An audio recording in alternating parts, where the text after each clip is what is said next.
जय श्रीमन नारायण। दोस्तों, स्वागत है आप सभी का आपके अपने YouTube चैनल खुशहाल ज़िंदगी में।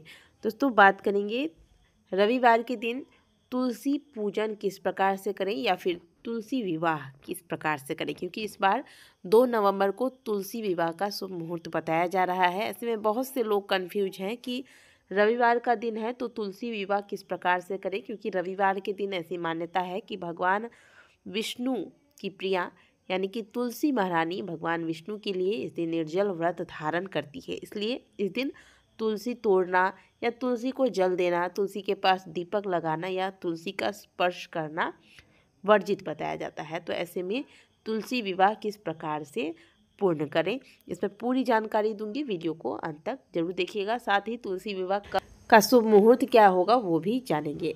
साल 2025 में देव उठनी एकादशी व्रत को लेकर बहुत से लोगों की कन्फ्यूजन थी कि 1 को करें या 2 को करें। ये संशय तो आपका दूर हो चुका होगा, क्योंकि एकादशी का व्रत हमेशा द्वादशी युक्त ही करना चाहिए। तो 2 नवंबर को हम सभी एकादशी का व्रत रखने वाले हैं। हालांकि 1 नवंबर को भी बहुत से लोगों ने एकादशी का व्रत धारण किया होगा। अब सवाल आता है कि रविवार का दिन है तो तुलसी विवाह कैसे करेंगे। तो जब भी ऐसी कोई दुविधा बन जाए तो दिन से बड़ा या वार से बड़ा हमेशा तिथि को माना गया है। तो क्योंकि यह तिथि ही है तुलसी विवाह के लिए, तो ऐसे में अगर रविवार पड़ जाए तो आपको ज़्यादा असमंजस में नहीं पड़ना है। आप निसंकोच तुलसी विवाह करवा सकते हैं।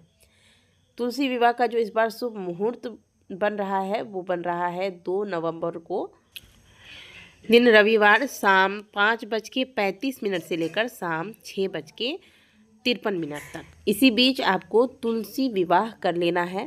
लेकिन यदि आपका मन किसी भी प्रकार से नहीं मानता है कि आप रविवार के दिन तुलसी विवाह करवाएं, तो ऐसे में मैं आपको और भी एक बात बता देती हूँ कि कार्तिक महात्म का जो हम कथा श्रवण करते हैं उसमें स्पष्ट लिखा है कि एकादशी से लेकर कार्तिक पूर्णिमा के मध्य, यानी कि एकादशी से कार्तिक पूर्णिमा तक आप किसी भी दिन इन 5 दिनों में तुलसी विवाह का आयोजन कर सकते हैं। तो यदि किसी कारणवश आपका तुलसी विवाह 2 नवंबर को नहीं हो पाता है या फिर आपका मन नहीं मानता रविवार को तुलसी विवाह करवाने का, तो ऐसे में आप इसके बाद वैकुंठ चतुर्दशी या फिर कार्तिक पूर्णिमा पर भी तुलसी विवाह का आयोजन कर सकते हैं। अब दूसरा सवाल आता है कि तुलसी विवाह अगर हमारे पास शालिग्राम नहीं है तो क्या हम कर सकते हैं या नहीं। तो अगर आपके पास शालिग्राम है तो शालिग्राम जी के साथ ही तुलसी विवाह करवाया जाता है। लेकिन यदि आपके पास नहीं है शालिग्राम तो आप भगवान विष्णु की फोटो या मूर्ति रखकर भी तुलसी विवाह पूर्ण कर सकते हैं। ये भी नहीं है तो आप लड्डू गोपाल जी अगर आपके पास है तो उनकी भी स्थापना करके तुलसी विवाह करवा सकते हैं। भगवान विष्णु के किसी भी स्वरूप का मतलब ये नहीं है कि आप राम भगवान की भी स्थापना कर दें। तो राम भगवान की फ़ोटो स्थापित करके तुलसी विवाह मत करवाइएगा। केवल आपको या तो आप भगवान विष्णु की फ़ोटो रखें या मूर्ति रखें, या अगर नहीं है तो आप लड्डू गोपाल जी को स्थापित करके तुलसी विवाह पूर्ण कर लें। यदि आप आंगन की तुलसी विवाह करवा रहे हैं तो इनको दान नहीं किया जाता है। लेकिन अगर आपने कार्तिक में विशेष रूप से अलग से किसी गमले में तुलसी लगाकर इनकी सेवा की है तो इनको आप तुलसी विवाह के बाद दान कर सकते हैं किसी योग्य ब्राह्मण को जो इनकी सेवा करे। ऐसा ना हो कि तुलसी दान कर दिया और तुलसी का कहीं अपमान हो रहा है। तो दान करने से पहले ये भी आपको देख लेना है। आज के दिन तुलसी मैया को अच्छे से आपको श्रृंगार करवाना है। चुनरी ओढ़ा दीजिए। तुलसी की जो टहनियाँ हैं उसमें आप देख लीजिएगा, अगर टहनियाँ अच्छी है, मजबूत हैं, तब ऐसे में वहाँ पे आप चूड़ी धारण करवाएं। तुलसी जी को बिंदी लगा दें। तुलसी जी को आप चारों तरफ तुलसी जी की जो वेदी है वहाँ पर आप एक सुंदर सा मंडप तैयार करें। पुष्प, रंगोली, दीपक इत्यादि से उस स्थान को सुंदर से सुसज्जित करके फिर भगवान विष्णु का भी श्रृंगार किया जाता है। जनेऊ अर्पित करें, वस्त्र अर्पित करें। लड्डू गोपाल जी है तो उन्हें नए वस्त्र धारण करवाएं, पगड़ी धारण करवाएं, उनका सुंदर से श्रृंगार करें। तुलसी मैया को हल्दी लगाएं, भगवान विष्णु को हल्दी अर्पित करें। इसके बाद भगवान विष्णु को इत्र चढ़ाएं, तुलसी जी को इत्र चढ़ाएं, पुष्प इत्यादि सब अर्पित करने के बाद सिंदूर, एक सिक्के में सिंदूर लेकर भगवान शालिग्राम के हाथों से स्पर्श कराकर फिर तुलसी जी की एक पत्ती में आपको सिंदूर लगाना है। ऐसा 5 बार आप कर सकते हैं।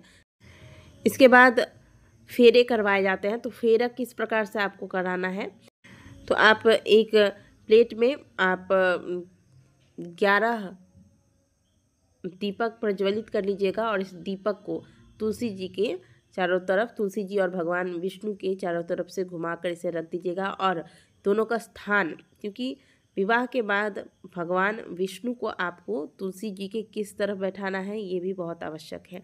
विवाह से पहले भगवान विष्णु को तुलसी जी के बाईं ओर बैठाएं और जब विवाह पूर्ण हो जाए, यानी कि जब तुलसी जी को आपने सिंदूर अर्पित करा दिया, इसके बाद आप भगवान विष्णु का जो विग्रह आपने स्थापित किया है या फिर शालिग्राम जी है, लड्डू गोपाल जी है, इन्हें उठाकर तुलसी जी के दाईं ओर स्थापित कर दें, क्योंकि पति का स्थान हमेशा दाहिनी ओर होता है और पत्नी का बाईं ओर।